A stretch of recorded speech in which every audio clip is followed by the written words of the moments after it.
Hello friends, welcome back to the my new video guys and my YouTube channel guys. Today and we are going to talk about guys how can we on auto brightness in our Poco phone. Once you want to on guys your auto brightness in your Poco phone, so then how can you on?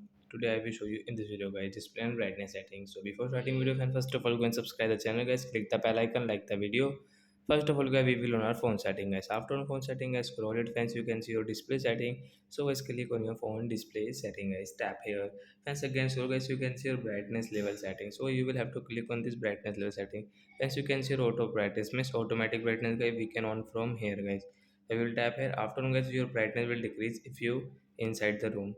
Okay, when you will go outside, guys, when you will come inside, guys, your brightness will increase and decrease automatic in your Poco mobile. So like that guys, we can on guys automatic brightness in our Poco phone. So that's it guys, thanks for watching the video guys. We will meet on next video with new topic.